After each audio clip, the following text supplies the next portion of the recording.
The winter sea crashed against the shores of Ravenholm as a single war horn shattered the dawn silence. 3 bodies lay sprawled in the blood-soaked snow of the great hall, their warmth steaming in the bitter cold.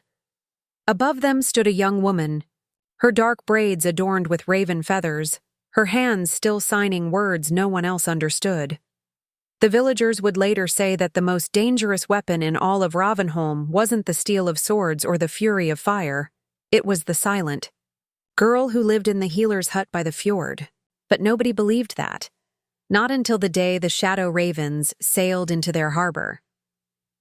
Freya's day began like any other, with the methodical precision that had become her armor against a world of sound she couldn't access. The small hut she shared with her grandmother Helga stood at the edge of Ravenholm village, a testament to order in a chaotic warrior's world.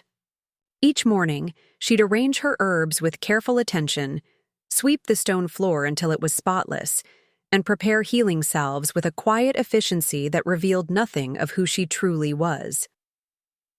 The routine was her sanctuary. Each task, a stone in the wall she'd built between her silence and their noise. The early winter air hung heavy with the promise of snow, carrying the scent of pine and sea salt through the open window shutters. Freya stood on her doorstep, watching the village come to life through eyes that missed nothing. Her simple wool dress and carefully braided dark hair marked her as the healer's apprentice. But there was something else in her bearing, something that spoke of a different life. Buried, but not forgotten. The way she moved, the way her eyes constantly scanned her surroundings, told a story different from the one she presented to the world. Her hands, calloused from work, but graceful in movement, rested at her sides, ready to speak in the language of gestures she had created with her grandmother, the only person in Ravenholm who bothered to learn it. "Morning, Freya." Eirik, the blacksmith's son, called out as he hurried past with supplies for his father's forge. His words were lost to her ears, but his lips formed shapes she'd spent a lifetime learning to read. "Will you join us for the winter feast tonight?" Eirik's enthusiasm barely masked his pity, the same pity Freya saw in most villagers' eyes when they looked at the poor deaf girl who'd been found as a child, washed ashore after a shipwreck 13 winters ago. Freya's smile was polite, but distant, practiced to perfection. She shook her head slightly, the answer she'd given every feast day since she'd realized the cruelty that often lurked beneath mead-loosened tongues. Inside the hut, memories lurked in every shadow. The small wooden chest held 2 items she never touched but always watched: a silver pendant shaped like a raven in flight, and a small, well-worn dagger with strange markings on the handle. Both had been found with her when Helga discovered her. On the shore, cold and silent, the only survivor of a wreck no one had witnessed. The morning light caught the gleam of Helga's gray hair as the old woman crushed herbs with a mortar and pestle. Her weathered hands moved with surprising strength, each movement deliberate as she prepared remedies for the village. Winter always brought illness, and with the raiders' season ended, warriors returned with wounds that needed tending. 13. "Winters you've been in Ravenholm?" Helga said, her lips forming words while her hands simultaneously made the signs they had created together. "Don't you ever think about what, grandmother?" Freya's hands cut through the air with sharp movements, though her face remained serene. "About before. About where you came from." Freya's hands worked the herbs with increasing force, each movement betraying the tension she usually kept hidden. "That life's dead and buried," she signed, her gestures emphatic. "Along with whoever I was before the sea took everything." "Along with your voice?" Helga's hands moved gently but probing. Freya had not always been silent. The shipwreck that stole her hearing had also taken her speech, trauma sealing her voice away as surely as if the sea itself had claimed it. "My voice isn't here to want anything." Freya's hands stilled among the herbs. "And that girl who could hear the waves? She died in those waters." The gestures hung in the air like smoke, heavy with unspoken grief and harder truths. The conversation faded as shouts erupted from outside. both women moving to the doorway, watching as 3 longships approached from the north, their dragon-headed prows cutting through the mist that clung to the fjord waters. Freya's hand moved unconsciously to her side where the small dagger usually rested in its hidden sheath, muscle memory betraying years of careful pretense. The movement didn't escape Helga's notice, but the old woman remained silent, understanding, more than most the cost of speaking certain truths aloud. "More traders come to winter here?"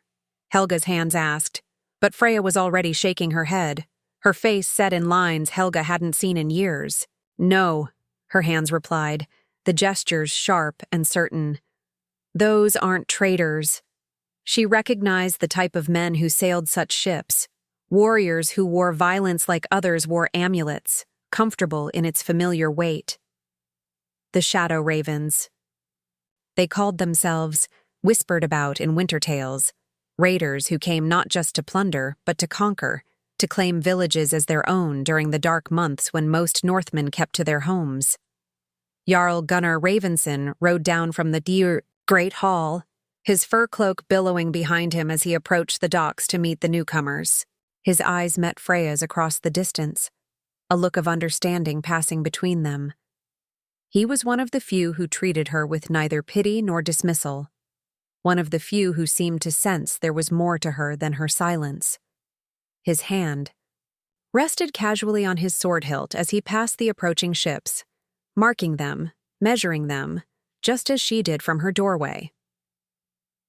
As the new arrivals secured their ships to the dock, Freya turned back to her work, her movements precise and controlled, but something had changed in the air of Ravenholm, something that whispered of danger to come.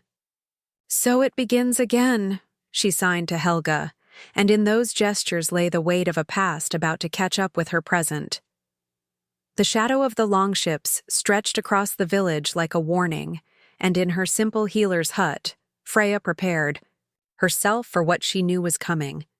She'd buried her old life once, along with her voice, but some things refused to stay buried, and some women refused to be victims twice. The time was coming when Ravenholm would learn why the people of her homeland had called her Raven's Eye, because even in silence, she saw everything. The Shadow Ravens didn't waste time making their presence known in Ravenholm. By midday, their leader, Hakon the Heartless, sat with his back to the wall in the Great Hall, his eyes constantly moving, cataloging every detail of his surroundings. His brother, Ivar Crowbone, nursed his mead at the high table, while Torstein the Red, the youngest, amused himself by making the village skald perform with his axe resting too close to the old man's trembling hands. Freya watched from her grandmother's hut as Skard Wolfeye, their oath-sworn warrior, led their horses to the communal stable, his movements deliberate, professional, a man who knew his trade well.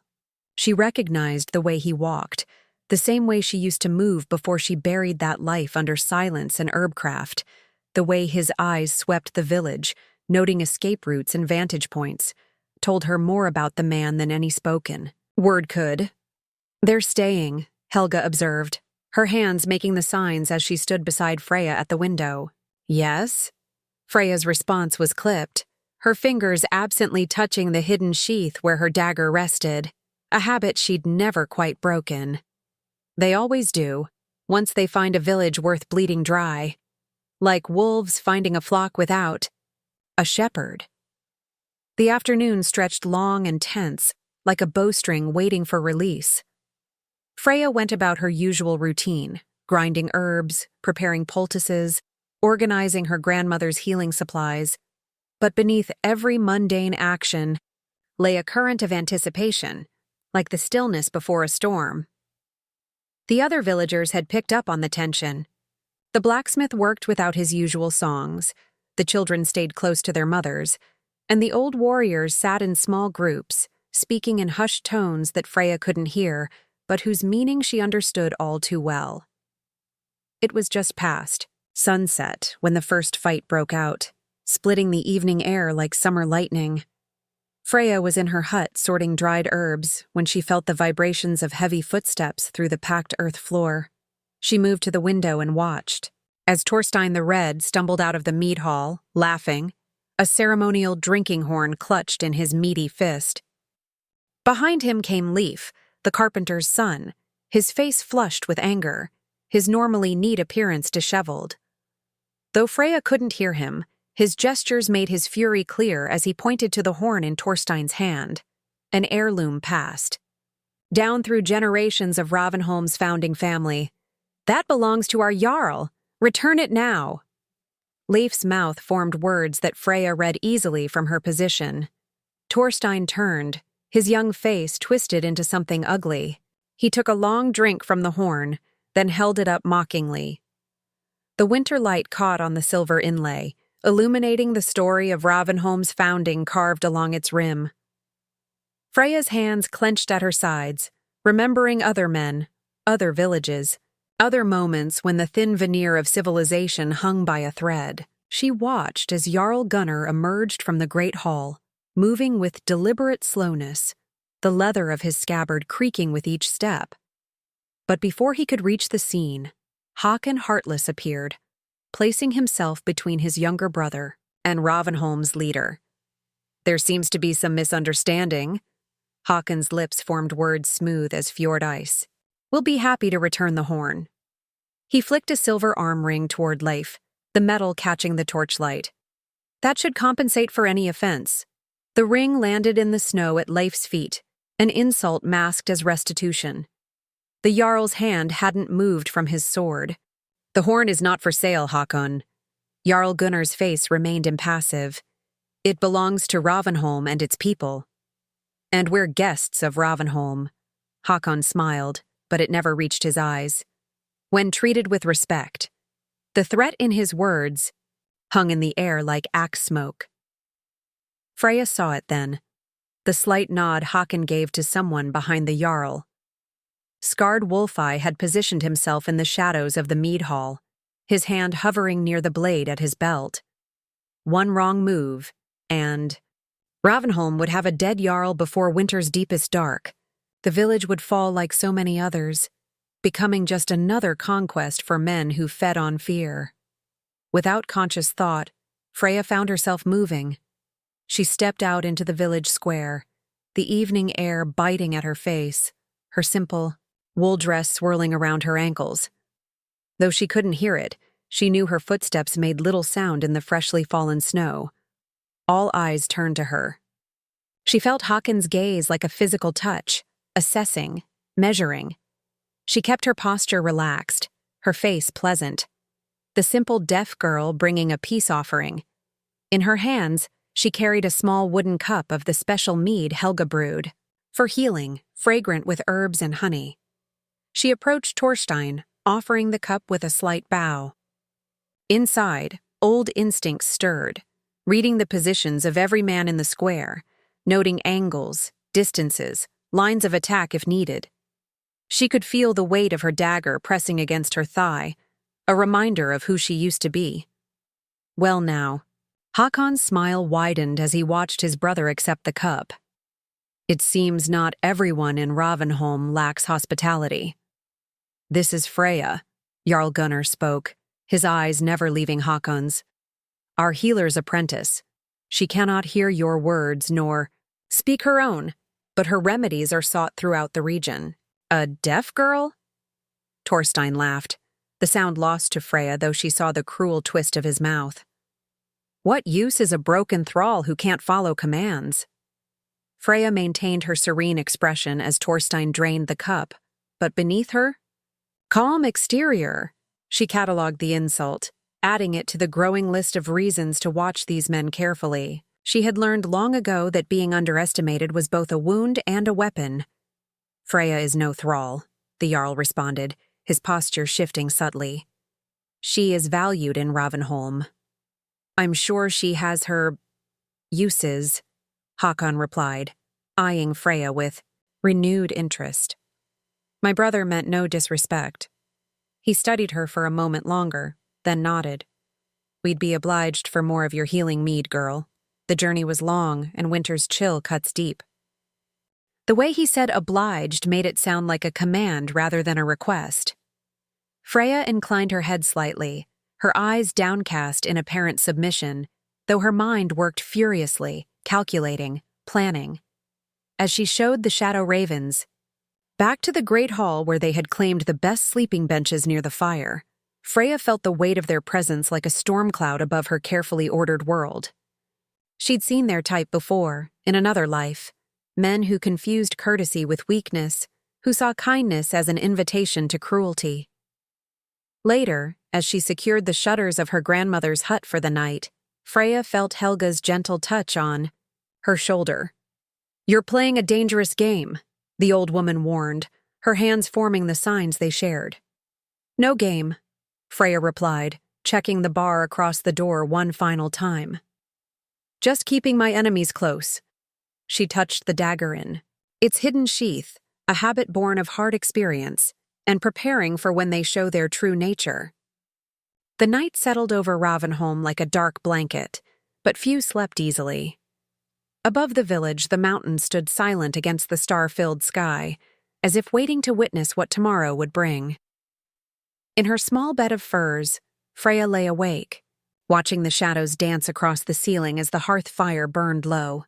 Her fingers moved in the darkness, forming signs no one could see, practicing the language she had once used not for healing, but for something far more dangerous. She remembered another night when she had waited in darkness, blade in hand, for violence to find her. The Shadow Ravens had brought more than the threat of bloodshed to Ravenholm.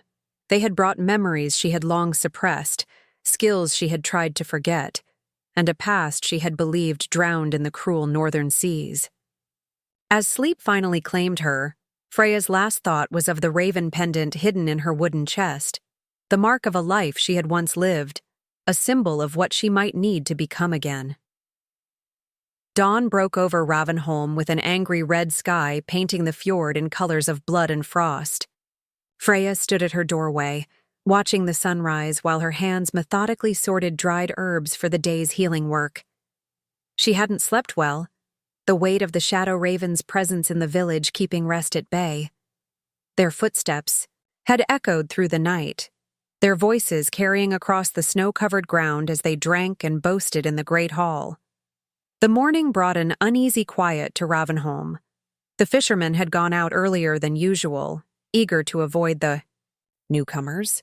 Two families who lived closest to the shore had moved their belongings to stay with relatives further inland, leaving their homes shuttered and dark like empty eye sockets in the village's face. Clearing out like hairs from a burning field, Hakon's voice came from behind her, smooth as polished bone. Freya didn't startle. She had felt the vibration of his footsteps through the packed earth, counting his approach with the awareness she'd cultivated over years of compensating for her silent world. She turned, keeping her face neutral, though her heartbeat quickened. Hakon stood too close, his height allowing him to loom over her smaller frame. His lips moved, forming words she read with practiced ease. "Most people prefer peaceful winters," she signed, though she knew he wouldn't understand her gestures. Her face remained impassive, her eyes downcast in the manner expected of a deaf girl addressing a warrior. Hakon studied her, his head tilting slightly as he observed her hands. "Curious," he said, the word forming clearly on his lips. "That, a broken thing like you would be kept around. What use is a healer who cannot hear cries of pain?" Freya kept her expression blank, though inside her mind raced with retorts she could never voice. She pointed to her eyes, then to her hands, and, finally, to the herbs she had been sorting. Even a warrior like Hakon could understand the simple meaning. She saw what needed healing and her hands did the work. He laughed, the sound lost to her, but the cruel twist of his mouth told her enough. "Your Jarl is too soft-hearted, Keeping. Useless mouths to feed." He moved closer, forcing her to step back into her grandmother's hut. "Perhaps you have other talents that make you worth keeping." His gaze traveled over her body with insulting slowness. Freya felt the familiar weight of her dagger against her thigh, her fingers itching to reach for it. Instead, she gestured toward the fire where a pot of medicinal tea was brewing, offering him a cup with practiced subservience. Hakon's brows rose, surprise flitting across his features before his arrogant mask returned. "Well trained, at least," he remarked, accepting the wooden cup. The steam rose between them as he studied her over the rim. "Tell me, Silent One, what do you know of the plans your Jarl makes?" Freya shook her head, pointing to her ears and shrugging. The message was clear. She knew nothing because she could hear nothing. It was the role she had played for 13 winters, the helpless, ignorant deaf girl who posed no threat and held no secrets. "Of course," Hakon smiled, but it never reached his eyes. "What use would a deaf thrall be for gathering information? You wouldn't understand plotting if it happened before your very eyes." He drained the cup, setting it down with unnecessary force. Freya felt the vibration through the wooden table, noting the deliberate intimidation in the gesture. As he turned to leave, his final words formed clearly on his lips, meant for her to read despite his belief in her ignorance. "When we take this village, perhaps I'll keep you. Every king needs a pet that can't repeat his secrets." The insult burned like ice against skin, but Freya maintained her mask of docile confusion until Hakon had left. Only when the door closed. Behind him did she allow her hands to clench into fists, her knuckles white with suppressed rage. Helga emerged from the back room, her weathered face lined with concern. "What did he want?" her hands asked, the gestures sharp with worry. "Information." Freya signed back, her movements precise with anger. "He thinks me simple, useless." "Good," Helga's hands replied, though her eyes remained troubled. "Let him think so. Better to be underestimated than feared." Freya moved to the small chest where she kept her few possessions, kneeling before it, with sudden determination. Her fingers traced the simple carvings on its lid, protection runes her grandmother had added years ago, when a traumatized child had washed ashore with nothing but a blade and a pendant to mark her heritage. "I stayed silent for 13 winters," her hands spoke as she opened the chest. "Learned to live without a voice, without the sounds of the world." She reached inside, past the folded tunics and the small trinkets she had collected over the years, to the very bottom where a cloth-wrapped bundle lay hidden. "Maybe it's time to remember what I was before the sea took my voice." Helga watched as Freya unwrapped the bundle, revealing the raven pendant that had been found around her neck as a child. The silver gleamed in the firelight, untarnished despite years of disuse. Beside it lay the dagger, its blade still sharp, its handle wrapped in leather that bore faded markings. Symbols from a distant shore where shield maidens trained alongside their brothers and daughters of chieftains learned. More than healing arts. "The raiders are planning something," Freya continued, her gestures solemn. "I saw them watching the Jarl's Hall, counting our warriors, measuring our weaknesses. They speak freely in front of me, believing I understand nothing." "And what have you understood?" Helga asked, her hands moving slowly, reluctantly, as if afraid of the answer. "Enough to know Ravenholm is in danger," Freya replied, slipping the raven pendant around her neck, feeling its weight settle against her chest like a returned part of herself. "They plan to take the village before the deep winter arrives, to claim our stores and shelter for their own." "You should tell the Jarl," Helga insisted, but Freya was already shaking her head. "And reveal that I've been reading lips all these years? That the poor, pitied deaf girl understands every cruel word, every dismissive joke, every secret spoken. In her presence?" Her hands cut through the air with bitter precision. "They would never trust me again." "They would value you differently," Helga corrected, her weathered hands gentle in their movements. "Different value isn't always better," Freya replied, securing the dagger in its hidden sheath at her thigh. "I need to learn more first, to be certain of their plans before I risk revealing what I can do." The day passed in careful observation, as Freya moved through the village with her basket of remedies, tending to winter ailments that had nothing to do with the Shadow Raven's arrival. Everywhere she went, she watched lips moving, reading conversations from across rooms, gathering fragments of information like so many herbs for a complex brew. The shadow ravens had spread throughout Ravenholm, their presence felt in every corner of the small community. Ivar Crowbone spent the morning inspecting the village's food stores, counting barrels and sacks with the careful attention of a man planning for an extended stay.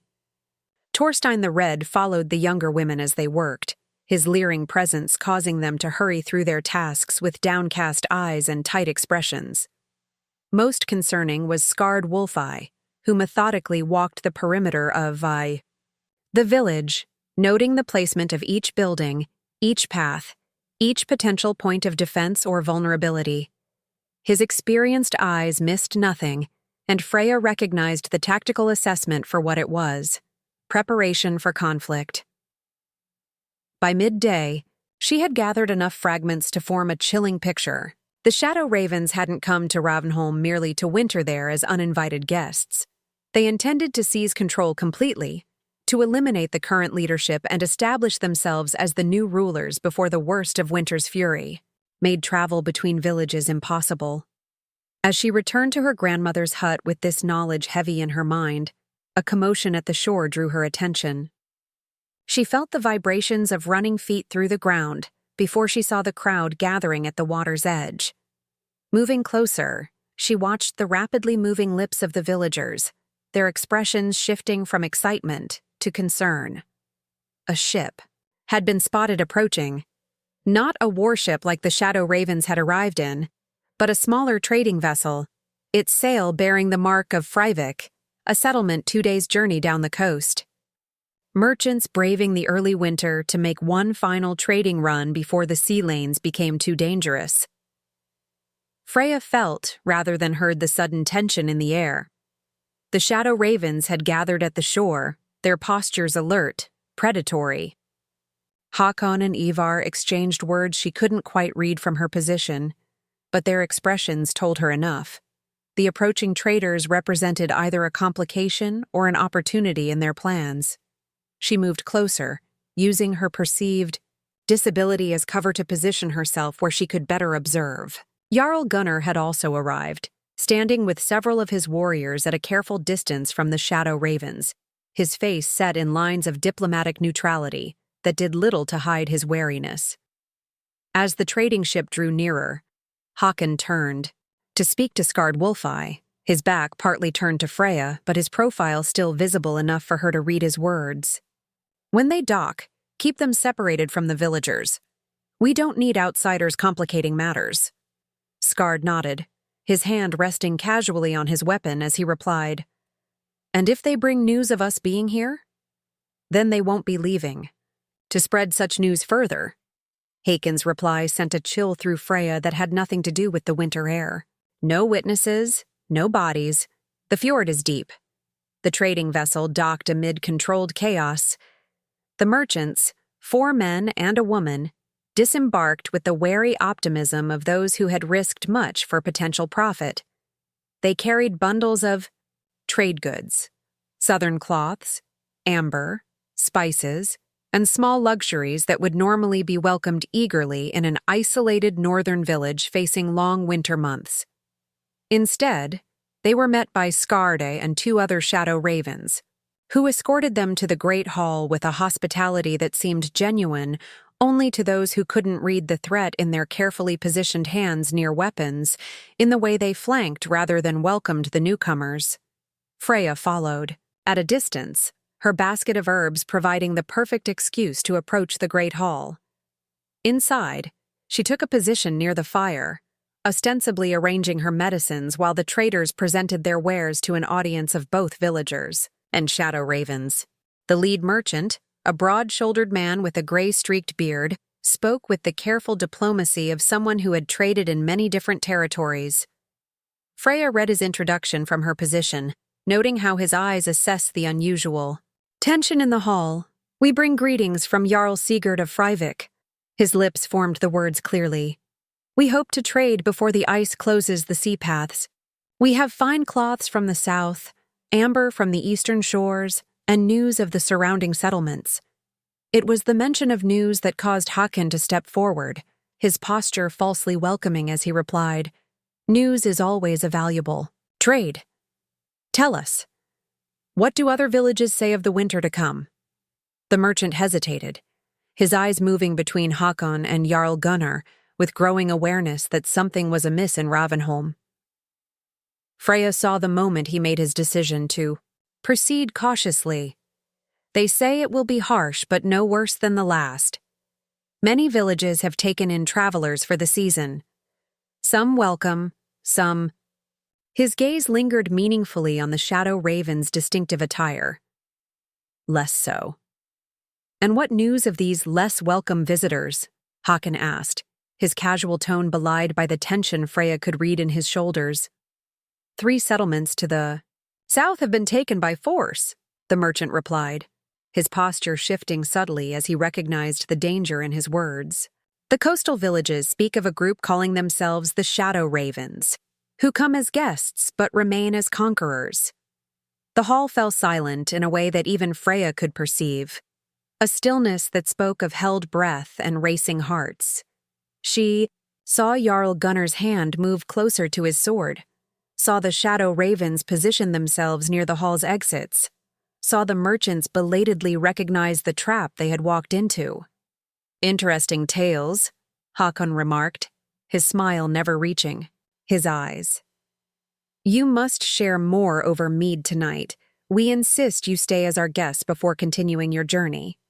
The merchant had no choice but to agree, though Freya read the fear in his carefully measured response. "You are too kind. We had hoped to depart on tomorrow's tide, but one night of shelter would be welcome." One night was all they would have, Freya realized with grim certainty. The Shadow Ravens would never allow them to leave with knowledge of their presence in Ravenholm. The fjord was indeed deep, and bodies thrown into its icy waters might not be found until spring, if ever. She gathered her herbs with deliberate slowness, watching as Skardi assigned men to guard the trading vessel as Hakon engaged the merchants, in seemingly friendly conversation that was actually an interrogation about coastal defenses and village populations. As she finally rose to leave, her basket replenished with the few herbs she had pretended to gather, her eyes met those of the female merchant, a slender woman with clever eyes and a trader's observant nature. Something passed between them, a moment of recognition that transcended Freya's silence. The woman had noticed her watching, had perhaps seen her attention to the moving lips around her. Freya lowered her gaze quickly, resuming her role as the simple deaf girl, but inside her mind raced with new urgency. The merchants would be dead by morning if she did nothing. The Shadow Raven's plan would proceed unchallenged, and Ravenholm would fall as other villages had before it. Outside, the winter sky had already begun to darken, the short days of the northern season giving way to long nights perfect for concealing violence. Freya hurried back to her grandmother's hut, her decision made. It was time for Ravenseye to see in the darkness once more. Night fell over Ravenholm like a heavy cloak, bringing with it a bone-deep cold that crept through cracks in wooden walls and turned breath to mist. The village grew quiet, save for the sounds of celebration from the great hall where the Shadow Ravens entertained their guests with false hospitality. Freya moved through the darkness with practiced stealth, her steps light on the packed snow. Gone was the simple wool dress of the healer's apprentice. In its place, she wore dark leggings and a fitted tunic, clothing she had kept hidden in her chest alongside the memories of who she had once been. The raven pendant hung at her throat, no longer concealed, but displayed as a declaration of intent. Her dark hair was tightly braided, practical now rather than decorative. Helga watched her transformation with sadness and pride mingling in her weathered face. "You're sure there's no other way?" her hands asked in the dim light of a single candle. "If I wait until morning, the merchants die," Freya replied, securing her dagger at her hip where she could reach it without thought. "If I wait until the Shadow Ravens make their move, our Jarl dies." Her hands paused, hovering in the air before adding, "And if I do nothing, we all become their prisoners or corpses before the winter's end." You cannot save everyone alone, Helga signed, her movements betraying her fear. A grim smile touched Freya's lips as her hands formed a reply. I don't need to save everyone. I only need to expose their plot so others can act. She slipped from the hut like a shadow, using the darkness as her ally. The village pathways that she had walked confidently by day now became a maze of potential danger. Shadow ravens patrolled the perimeter, their forms visible against the snow when they passed torchlit areas. Freya avoided them with the instincts of prey evading predators. She could feel vibrations through the ground when heavy boots approached, could read the patterns of their movement in the positioning of guards. Years of compensating for her lack of hearing had honed her other senses to extraordinary levels. Her first destination was the small hut where the merchants had been given lodging, separate from the great hall where festivities continued, isolated from potential allies. A calculated placement that spoke volumes about the Shadow Raven's intentions. 2 guards stood outside, their breath forming clouds in the frigid air. They looked bored, confident in their superiority over the unsuspecting traitors within. Freya circled behind the structure, finding the small window she knew existed in all such dwellings, a smoke hole that could serve as an emergency exit in case of fire.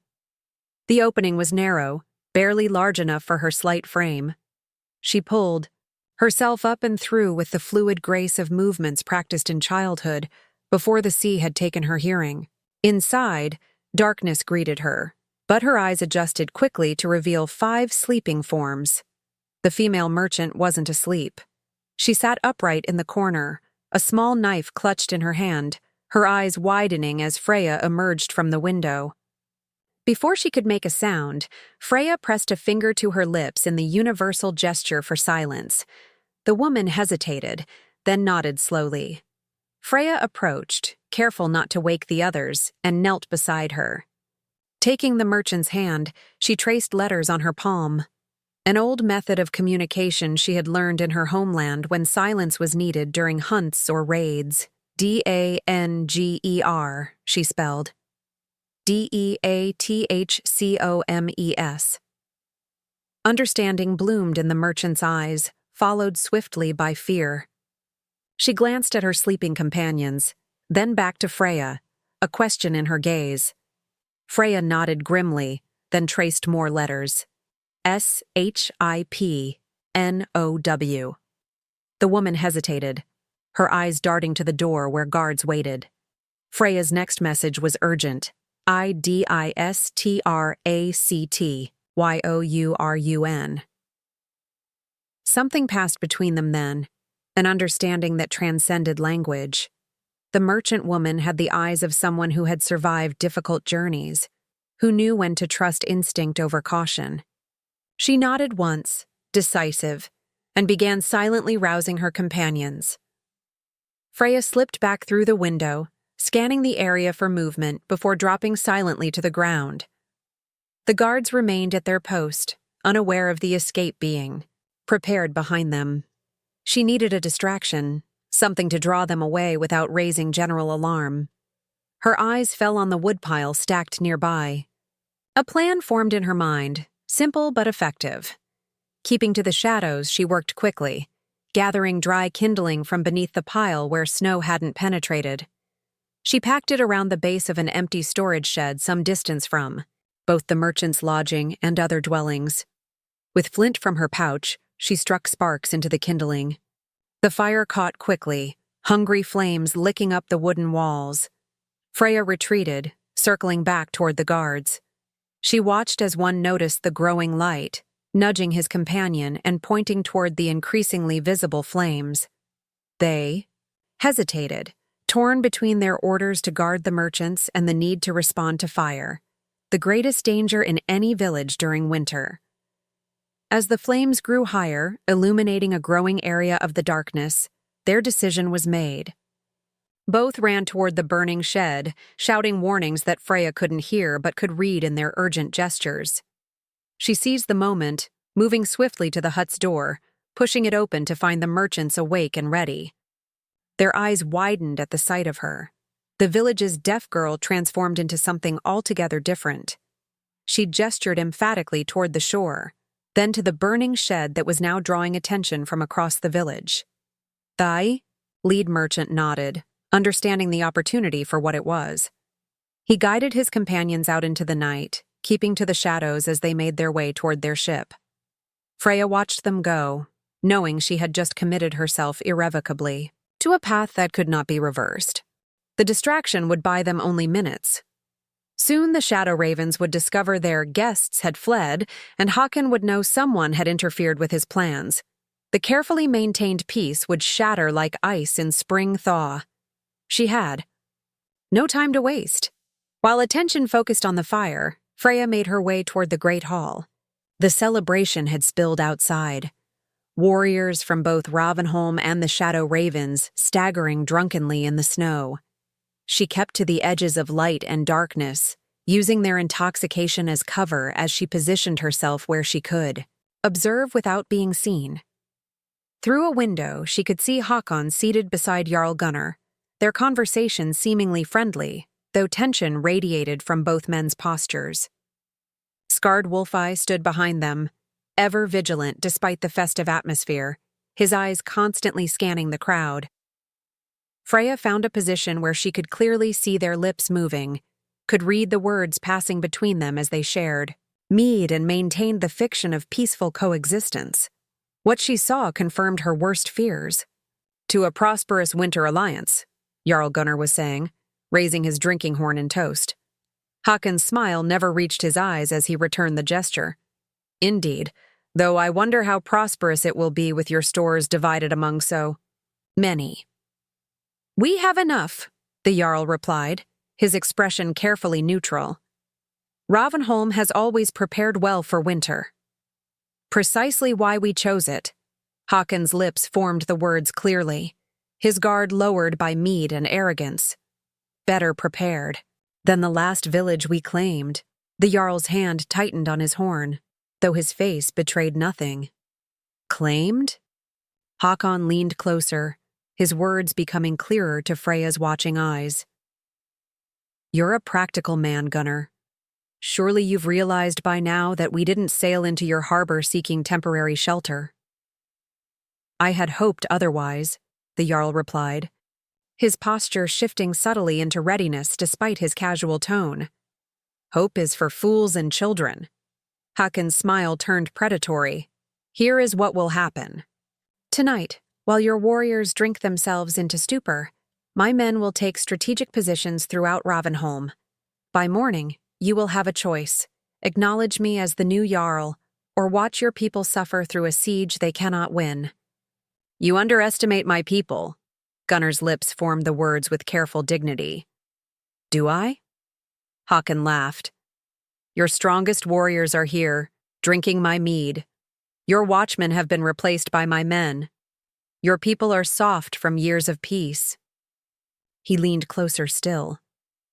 "And the merchants who might have carried warning to other settlements will never leave this fjord alive." Freya's hands clenched at her sides as she read the confirmation of what she had suspected. The Shadow Ravens had been planning this takeover from the moment they arrived, positioning themselves throughout the village, learning its weaknesses, preparing to strike when resistance would be minimal.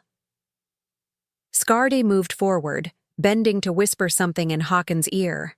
Freya could only catch fragments of his words, but it was enough to understand that the fire had been discovered, that it was being contained, that attention would soon return to the normal rhythms of the celebration. She had minutes, perhaps less, before someone checked on the merchants and discovered her intervention. The decision she had been avoiding could no longer be delayed. She must reveal herself, must show what she had been hiding all these years. Her ability to read what others thought was hidden from her, to understand plots formed in her presence by those who dismissed her as simple and unknowing. The cost would be high. Once revealed, she could never return to being simply the deaf healer's apprentice.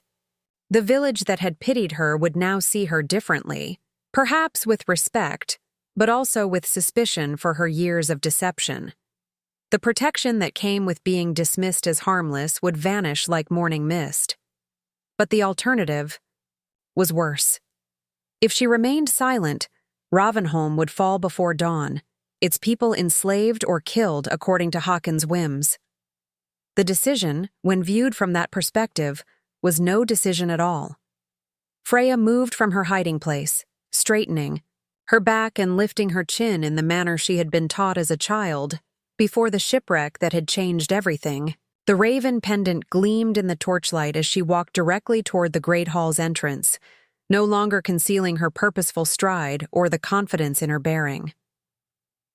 The guards at the door noticed her approach, their expressions shifting, from boredom to confusion as they recognized yet failed to recognize her. The silent, submissive deaf girl they knew did not move with such determination or meet their eyes with such direct challenge. One moved to block her path, his hand raising in the universal gesture to halt. Freya did not slow. Instead, she signed clearly, her hands forming words she knew he wouldn't understand, but that carried their own message. She would not be stopped. Confusion gave her the moment she needed. She slipped past him with the fluid grace of one trained from childhood to move through danger, entering the great hall where her future, and that of Ravenholm, waited to be decided by what she would reveal. The great hall fell silent as Freya strode through the entrance, her presence cutting through the revelry like a blade through flesh. Hundreds of eyes turned toward her, some confused, others shocked at her transformation. Gone was the meek healer's apprentice. In her place stood a woman whose bearing spoke of confidence and purpose. Her eyes found Haakon first, watching his expression shifted from dismissive amusement to wary calculation. Beside him, Jarl Gunnar stared in bewilderment at the girl he had known only as silent and unobtrusive, now walking toward the high table with the purposeful stride of a shield maiden. Freya moved with deliberate slowness, her gaze never leaving Haakon's face. She could read every micro-expression that crossed his features, the momentary widening of eyes that betrayed his surprise, the slight tightening of his mouth that spoke of growing wariness. Scarred Wolfeye moved to intercept her, his hand resting casually on his blade. She saw his lips form words to Haakon, asking if he should remove her. Haakon's reply was one of curious restraint. "Wait," he said. "Let's see what the mute girl wants." Freya stopped before the high table, her eyes traveling deliberately from Haakon to Jarl Gunnar. Without hesitation, her hands began to move, forming signs that only Helga would fully understand. Yet the intent behind her gestures was clear. This was not random movement, but a language, precise and deliberate. "The deaf girl has something to say." Haakon laughed, the sound visible in the shaking of his shoulders. "Perhaps she wants to entertain us with her strange gestures." Jarl Gunnar frowned, his expression troubled as he searched Freya's face. She has never sought attention before. Something must be amiss. Freya's hands stilled.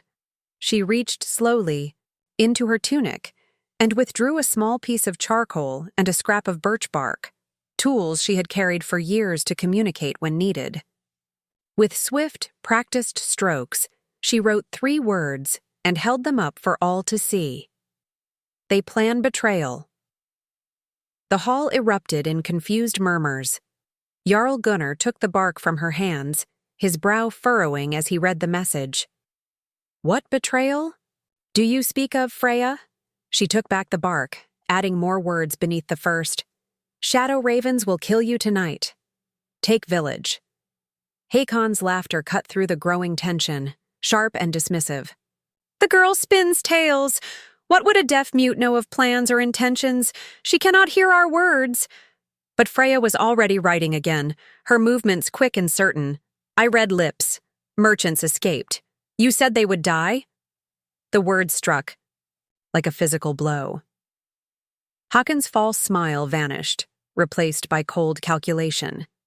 Across the hall, warriors from both sides tensed, hands moving subtly toward weapons as the atmosphere shifted from celebration to barely contained violence. Check on the merchants, Hakan ordered Skarde, his lips forming the command with deliberate clarity, a test to see if the girl truly possessed the skill she claimed.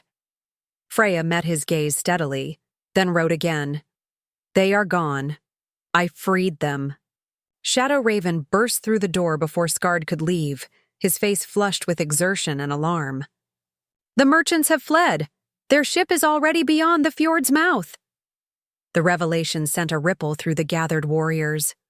Hakon's men exchanged glances, shifting positions to establish tactical advantage throughout the hall.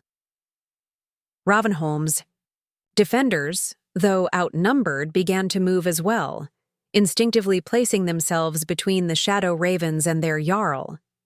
It seems, Jarl Gunnar said quietly, that there is truth to what she writes. Hakon's expression hardened as he rose, to his feet, abandoning pretense. The girl has doomed your village with her meddling. We might have been merciful rulers had our plan proceeded smoothly. His hand moved to his sword hilt. Now there will be blood before there is submission. Freya stepped back, writing rapidly. On her bark, he lies. 3 villages already destroyed, all killed who resisted. She held the message high, turning to make sure as many of Ravenholm's people saw it as possible. Then, with deliberate movements that caught every eye, she pointed directly at Hakon and began to repeat, with perfect precision, the words he had spoken to Jarl Gunnar earlier, her hands forming signs while her lips silently mirrored Hakon's own damning confession.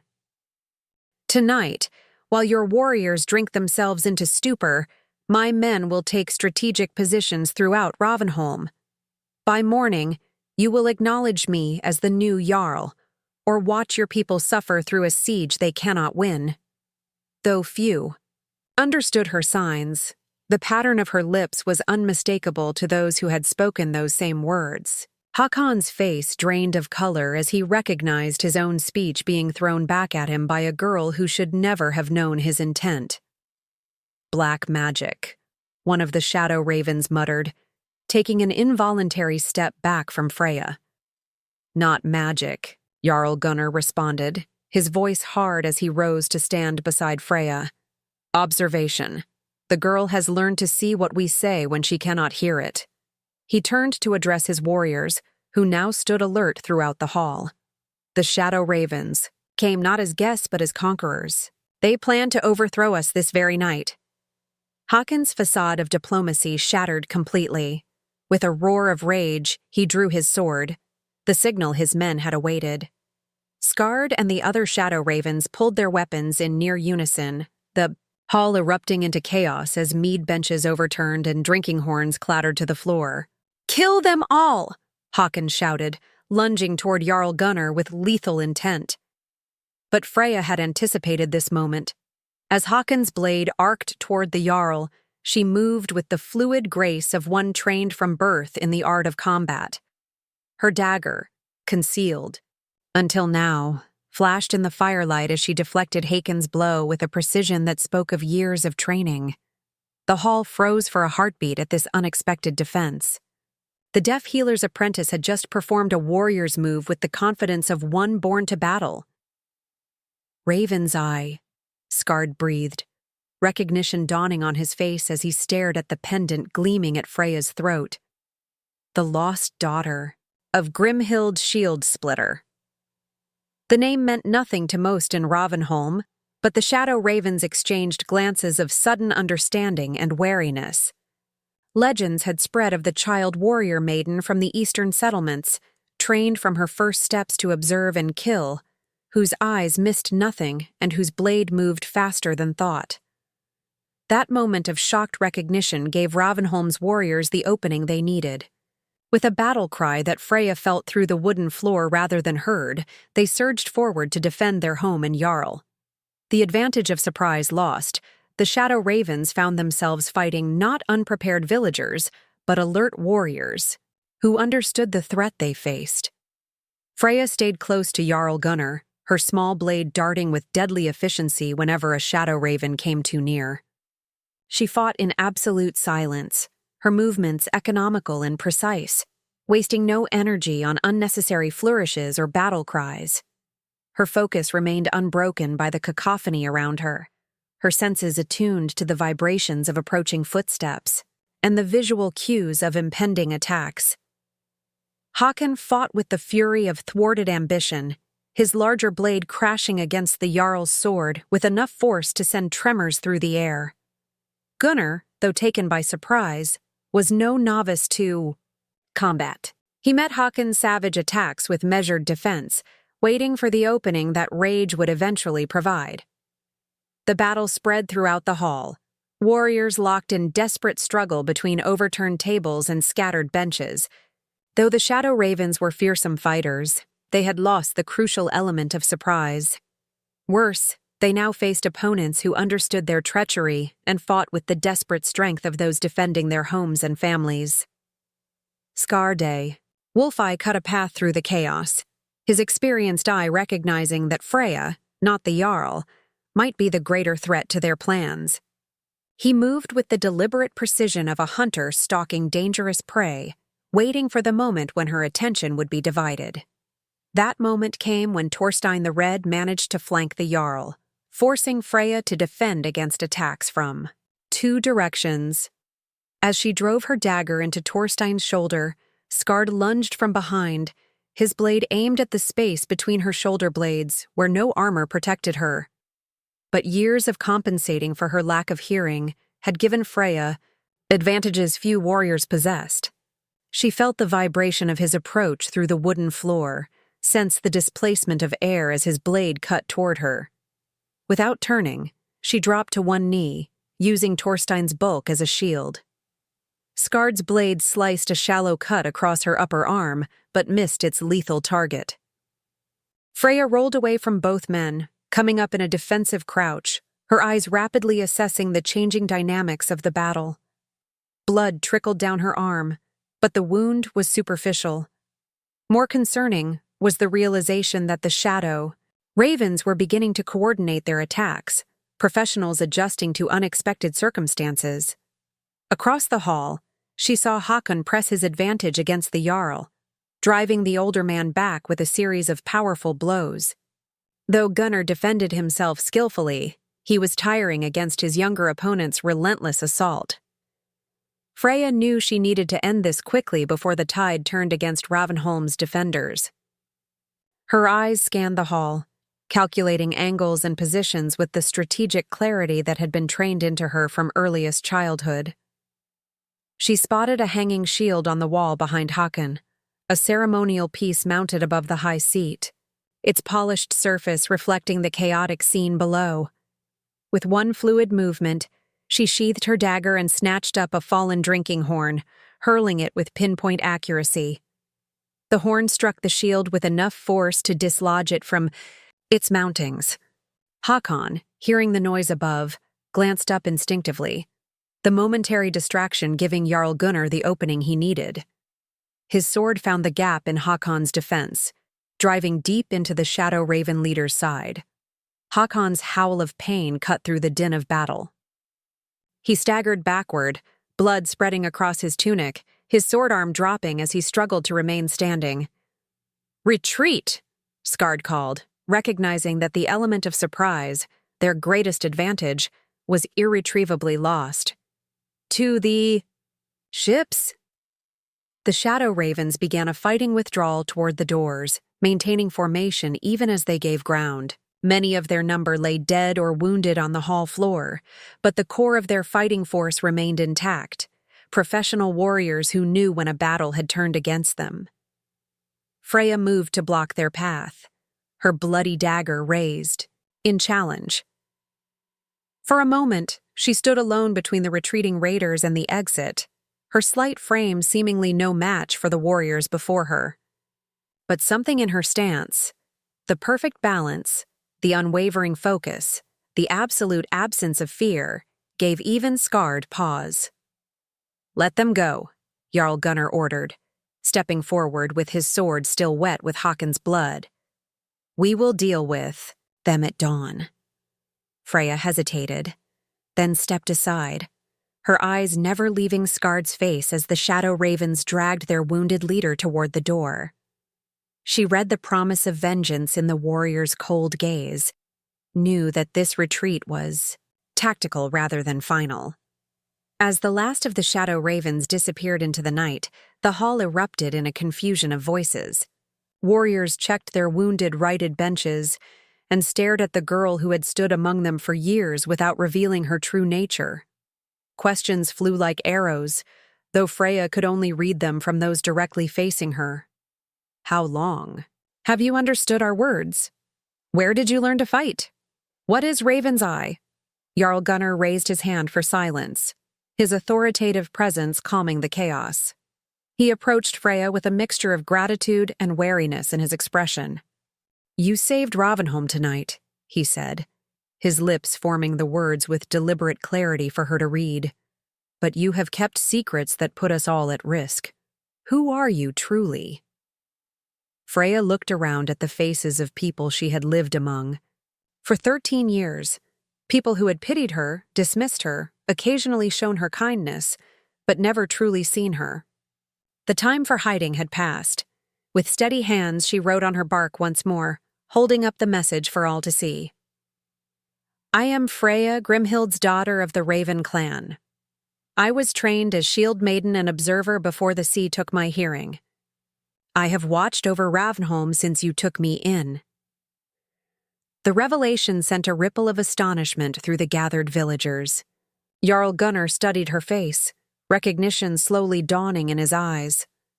Grimhild Shieldsplitter, he said, the name forming clearly on his lips. I knew her by reputation, a fearsome warrior woman from the eastern settlements. It was said her daughter was being trained as a silent watcher, one who could read intentions and plots from the movements of lips alone. He shook his head in wonder. We thought you a simple orphan of the sea. Freya's hand moved to her throat, touching the raven pendant that had once marked her status in a clan now lost to her. Then she wrote again. The Shadow Ravens will return. Before dawn with reinforcements from their ships, we must prepare. The stark warning broke through the moment of revelation.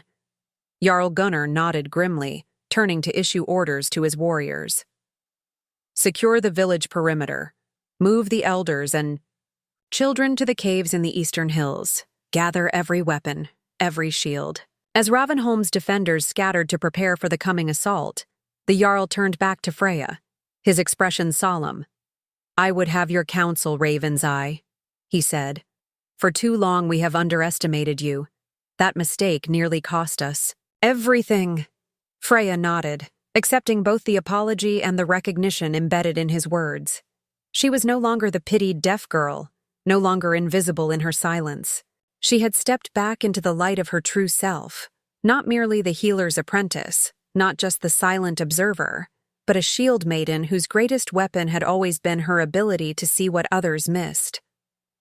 Outside, the winter night deepened toward the darkest hours before dawn. Torches flickered to life along Ravenholm's perimeter as warriors took up defensive positions. In the distance, the Shadow Ravens' ships waited like wolves at the edge of a forest, their dragon prows catching moonlight on their carved teeth.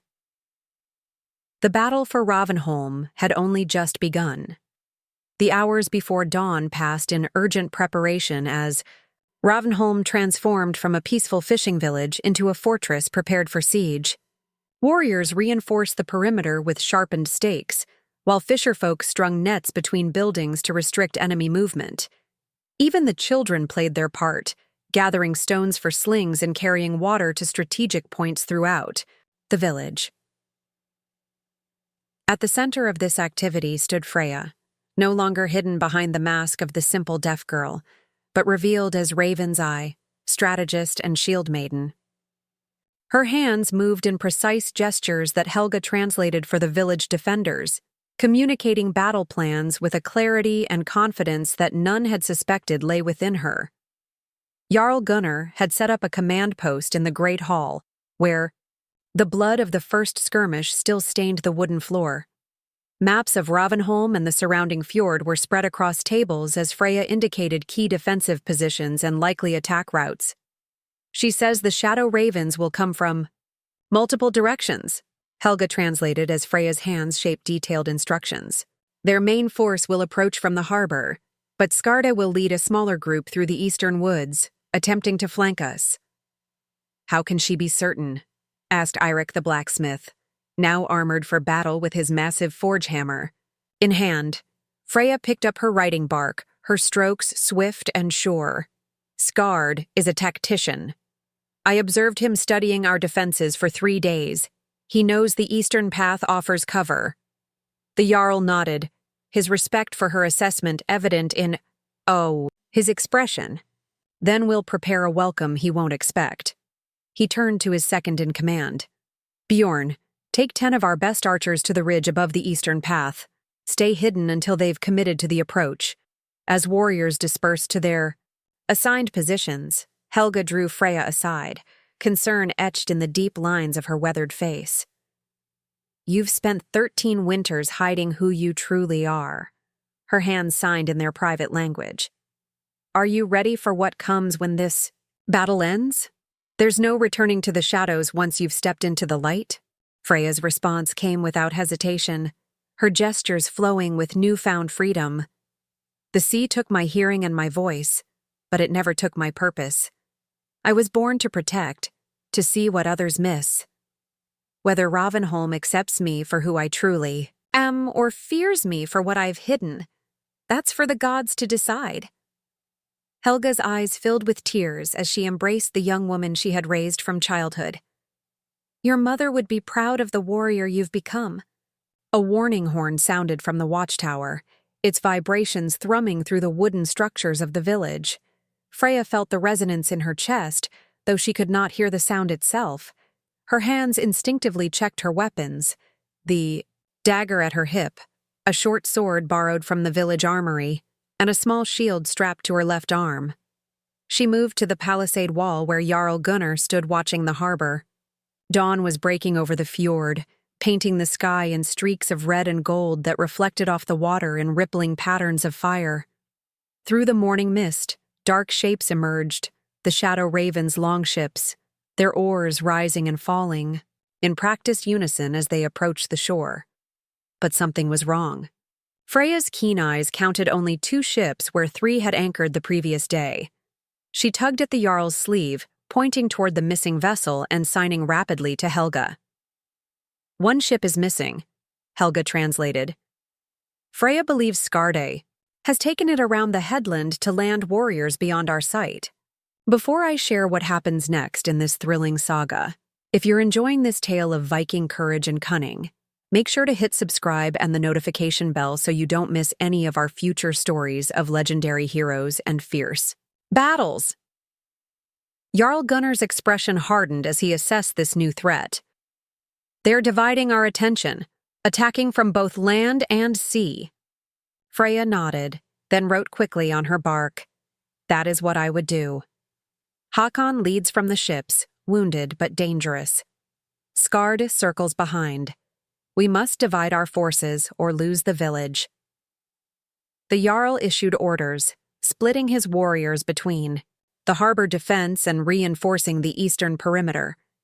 Freya watched the approaching ships, her experienced eye catching details others might miss, the positioning of shields along the gunwales, the number of warriors visible on deck, the slight listing of the lead vessel where Hakon's injured form could be seen directing the attack. They've loaded their ships with archers, she signed to Helga, who relayed the observation to the Jarl. They'll try to provide covering fire while landing parties break through our perimeter. Gunnar nodded grimly. Then we must deny them clean shots. He turned to a group of villagers. Light the smoke fires! Throughout Ravenholm, prepared bundles of damp wood and seaweed ignited, sending thick columns of gray smoke billowing across the harbor. The acrid cloud would obscure the archers' vision while leaving the defenders, who knew every path and building by touch, relatively unhindered. Freya took position alongside the harbor defenders, her back to the village center where she could monitor both the approaching ships and any signals from the eastern perimeter. The weight of her sword felt both foreign and familiar in her hand, a connection to the life she had led before the shipwreck, before silence had become her constant companion. The first volley of arrows arced from the approaching ships, most vanishing harmlessly into the smoke or clattering against shields and rooftops. The Shadow Raven's longships ground against the shallows, and warriors leapt into the knee-deep water, wading toward shore with weapons raised and war cries on their lips. Though Freya couldn't hear their shouts, she felt the vibration of Ravenholm's defenders answering with their own battle cries, the wooden palisade trembling beneath her hand. The village fishermen had strung nets beneath the water's surface, and she watched with grim satisfaction as raiders stumbled and fell, becoming tangled in the hidden obstacles. The first wave of attackers reached the shore in disarray, met by a disciplined line of defenders who had positioned themselves behind hastily constructed barricades. Spears thrust through gaps in the wooden barriers, finding vulnerable flesh among the disorganized raiders. Freya's attention was divided, her gaze constantly shifting between the battle at the harbor and the eastern perimeter, watching for signs of Skard's flanking attack. Her vigilance was rewarded when a flash of movement caught her eye, a signal flag raised briefly above the trees, then lowered. Bjorn's archers had spotted the approaching enemy. Freya didn't waste energy responding to his taunts. Instead, she centered herself in the perfect stillness that was her unique advantage. Where other warriors might be distracted by battle sounds, by shouted warnings or threats, she existed in a world of pure visual awareness. Every shift of Skard's weight, every tensing muscle, every glance of his eyes telegraphed his intentions to her watching gaze. He attacked with the confidence of a seasoned killer, his blade singing through the air in a complex pattern designed to overwhelm less experienced opponents. But Freya wasn't there when his sword cut through the space she had occupied a heartbeat earlier. She moved like water flowing around stone, her smaller stature and lighter weight allowing her a quickness that Skard's heavily muscled frame couldn't match. Her counterstrike came not as a direct challenge to his strength, but as an opportunistic slash that opened a thin line across his forearm. First blood, a statement rather than a devastating wound. Skard's expression shifted from confidence to wary respect. He adjusted his approach, abandoning flourishes for efficient, economical movements that minimized his exposure. The duel intensified, blades flashing in the morning light as they tested each other's defenses. Around them, the battle seemed to recede as both Shadow Ravens and Ravenholm defenders became aware of the personal combat unfolding at their center. The outcome of this duel, they sensed, might determine more than just the fate of two warriors. Freya fought with absolute focus, her awareness extending beyond Skard to maintain peripheral vision of the surrounding battle. She saw Hakon's forces, faltering at the harbor, saw Ravenholm's defenders beginning to push them back toward the water. If she could defeat Skard quickly enough, the eastern flank would collapse, and the village could concentrate its full strength against the harbor attack. That awareness created a momentary distraction, enough for Skard to land a glancing blow that sliced across her shoulder. Pain flared, but Freya channeled it into renewed determination, using the injury to fuel her resolve rather than diminish it. She changed tactics, abandoning the defensive style she had employed thus far. Instead, she pressed forward with a series of lightning-fast strikes that forced Skard to retreat step by step. Her blade seemed to come from everywhere at once, high, low, feinting, striking, a testament to the training she had received before the sea claimed her hearing. Skard's experience kept him alive, his blade meeting hers with precise parries. But Freya had recognized his weakness, the professional warrior's tendency to fight methodically, to rely on practiced patterns and responses. She introduced chaos into their duel, her attacks following no recognizable pattern, defying the conventions of combat that Skard had spent a lifetime mastering. The decisive moment came when she deliberately exposed her injured side, inviting what appeared to be an easy strike. Skard committed to the attack, lunging forward with perfect form, and found himself overextended as Freya twisted away at the last possible instant. Her dagger swept upward, finding the vulnerable point beneath his jaw where his beard couldn't conceal the pulsing of his life's blood. She held the blade against his throat, their eyes locked in mutual recognition. Around them, the Shadow Ravens faltered, their confidence shaken by the sight of their seemingly invincible leader at the mercy of a young woman they had dismissed as a simple deaf girl. Freya could have ended his life in that moment. A single flick of her wrist would have opened his throat and avenged the villages that had fallen to the Shadow Raven's brutality.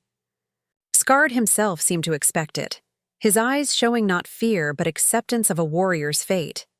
Instead, she stepped back, keeping her blade raised in clear warning.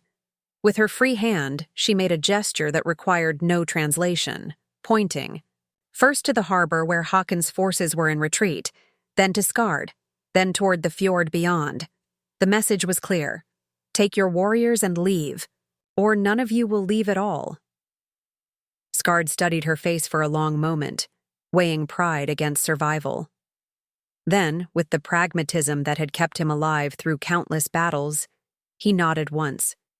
He barked an order to his remaining warriors, who began a fighting withdrawal toward the trees, maintaining formation even in defeat. Freya watched them go, maintaining her guard until they had disappeared into the forest. Only then did she allow herself to acknowledge the burning pain of her wounded shoulder, the exhaustion that threatened to overwhelm her now that immediate danger had passed. She turned back toward the village center, where the sounds of combat at the harbor were diminishing. Through gaps between buildings, she could see the Shadow Raven's ships pushing away from shore, laden with warriors in retreat. Hakon stood at the stern of the lead vessel, his face twisted with fury as he watched his conquest slip away. When their eyes met across the distance, Freya lifted her bloodied blade in salute, not mocking, but acknowledging the strange bond that exists between enemies who have measured each other's worth. Hakon's response was a gesture she didn't need to hear to understand. This isn't over. Perhaps not, she thought as she lowered her weapon. But today's battle is.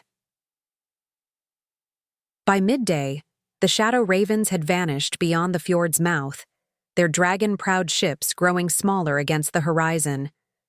Ravenholm's defenders gathered in the village center, tending wounds, counting losses, beginning the process of rebuilding what the brief but fierce battle had damaged. 6 of Ravenholm's warriors had fallen, along with 2 fishermen who had joined the defense. The Shadow Ravens had left more than 20 dead behind, with dozens more wounded on their retreating ships. The victory had been decisive, if costly. Jarl Gunnar found Freya sitting quietly while Helga stitched her shoulder wound, her face composed, despite the pain. When she saw him approach, she started to rise, but he motioned for her to remain seated. Skard's warriors are in full retreat through the eastern forest, he said, his lips forming the words with deliberate clarity for her to read. You let him live. Freya nodded, then reached for her writing bark. Killing him would have made him a martyr to his men. Letting him live with defeat will break their loyalty. He is too practical to waste more lives on a battle he cannot win. The Jarl considered her words, then nodded slowly. You understand men like him better than I do. Perhaps because you've spent years watching us all without us knowing we were being seen. There was no accusation in his statement, merely thoughtful assessment. Freya tensed slightly, uncertain whether what would follow would be gratitude or banishment. She had revealed herself as someone who had deceived them all for years, who had observed their private moments, who had knowledge they had never intended to share. The Jarl seemed to read her concern in her expression. Ravenholm owes you a debt we can never fully repay, he said. Without your warning, without your skill, we would have fallen before dawn. Relief flooded through her, but uncertainty remained. She wrote again, I am not who you thought I was. I have lived a deception among you. No, the Jarl replied, surprising her. You are exactly who you've always been. A guardian, a healer, a watcher. You simply kept parts of yourself hidden, as many of us do. He gestured around at the village, where people were already beginning repairs. Each person here has secrets, has parts of themselves they choose not to reveal. Yours simply proved more consequential than most. His acceptance opened a door within her that had remained closed since the sea had claimed her hearing. Freya felt tears threatening for the first time in years, not of grief or pain, but of profound relief. The burden of hiding, of pretending, to be less than she was, had been heavier than she'd realized until it was finally lifted. Helga finished bandaging her wound, then signed with quiet pride. "What will you do now that everyone knows who you truly are?" It was a question Freya had asked herself through the long night of preparation for battle. She looked around at Ravenholm, at the village that had sheltered her, underestimated her, and now owed its survival to her. This place had been her refuge, but never truly her home. Until now. She wrote her answer carefully, each stroke deliberate. "I will be both the healer and the warrior. I will teach others to see what I see. I will protect Ravenholm as it once protected me."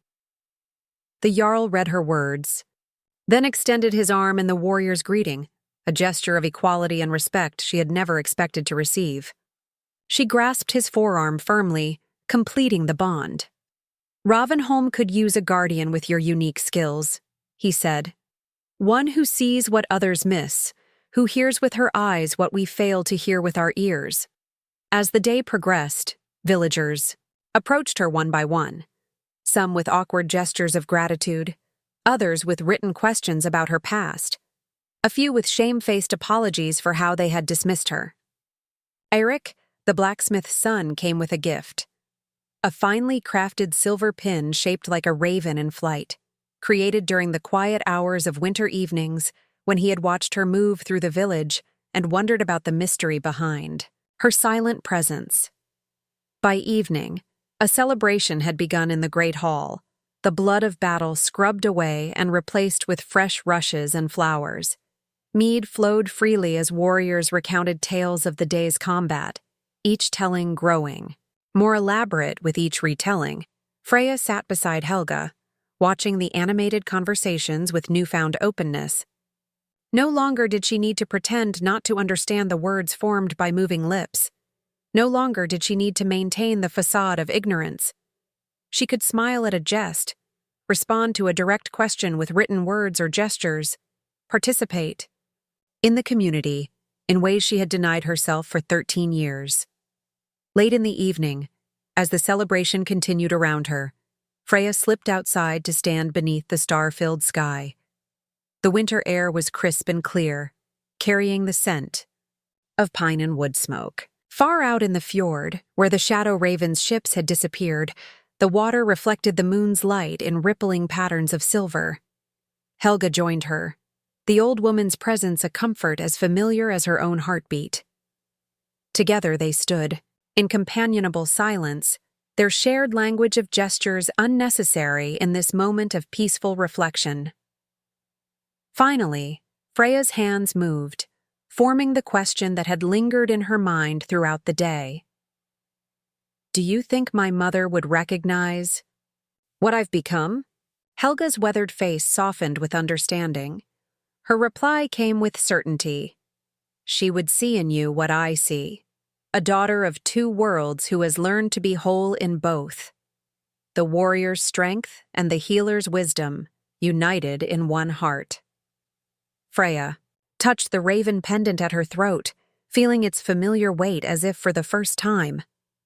The sea had taken much from her hearing, her voice, her family. But it had also given her a gift she was only now beginning to truly appreciate, the ability to see what others missed, to read truth in silence, to find strength in what others perceived as weakness.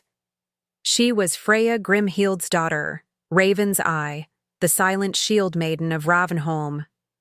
Daughter of warriors, apprentice to healers, guardian of a village that had become her home. The deaf girl mocked for being mute had revealed herself to be the most observant among them, had used what others saw as a limitation to save them all. The northern lights began to dance across the night sky, painting the heavens in curtains of green and blue fire. Freya felt a completeness she had not known since childhood. She had stepped fully into the light of her true self, had embraced both the warrior and the healer within her heart. The girl who had washed ashore 13 winters ago, broken and silent, had finally found her voice. If the tale of Freya Ravens' Eye has captured your imagination and stirred your warrior spirit, make sure to subscribe to our channel for more legends of the Viking Age. Each week, we bring you stories of courage, cunning, and the indomitable northern spirit that continues to inspire us today. Hit that subscribe button and notification bell now, so you never miss our next saga of heroes and shield maidens who shaped the world of our ancestors.